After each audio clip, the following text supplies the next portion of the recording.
Hi, I'm Cody, and Jesus gave me a clean slate. I was a very angry, very resentful, very violent person. I was an alcoholic and a drug addict.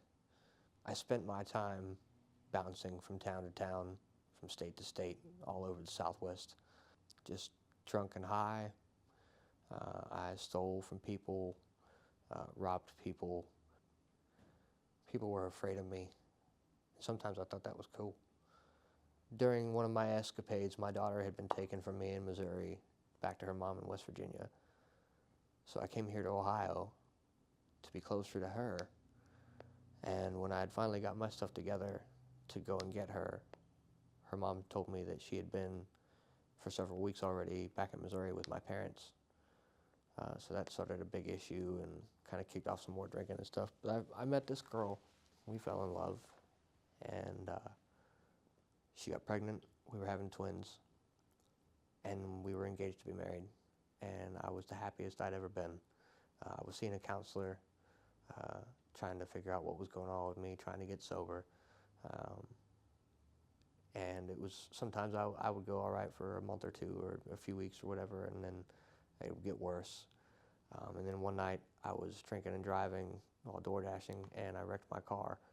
And when the police showed up to assess the situation and arrest me for an OVI, I got in a fight with some of the officers and went to prison. My fiance left me, took my kids. While I was in jail, I had been trying to become a better person for years, and I did everything I could think of. I saw counselors. I tried to only smoke marijuana. I tried only drinking. I tried not doing anything. I tried everything I possibly could, and I knew that there had to be something else. There was something I was missing, and I didn't have the answer. I didn't know what it was. So I prayed, and there was a guy in jail who had mentioned something to me, and it is what kind of sparked the whole idea. He said, "Who are you to tell God who he can and can't forgive?" Because I felt like I was unforgivable. Some of the things that I'd done, the lives that I had destroyed, my children's. When that guy said that to me, something clicked. I was like, he's right. Who am I to tell God? That's his decision. And I don't know if he will or not, but it's worth a shot. So I didn't ask God to bring my family back. I didn't ask him to get me out of jail. I didn't ask him, please let this all be a dream. Nothing. I just asked God if I could come home. I just wanted to come home to him, and I asked him to help me be the man that he wanted me to be. And from that moment on, he's done exactly that. God answered every single one of the prayers that I made that day in jail. And I am nothing but grateful for the opportunity every day to come out into the world and be an example of the miracle that the sacrifice of Jesus Christ is and what it can do for people.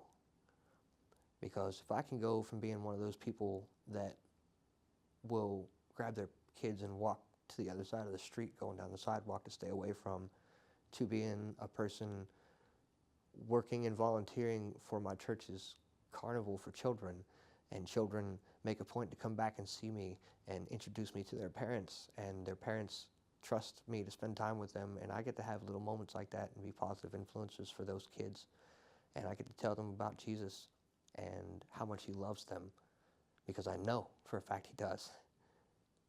He loved me enough to come back and get me. He brought me out.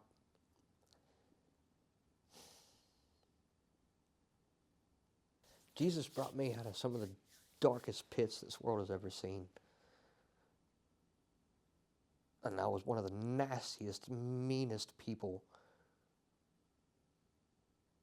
I mean, it was like one of those comic book thugs that hangs out in an alleyway around a dumpster fire. And he loved me. He loves me still. All the people that I hurt. And now I get to tell people about it.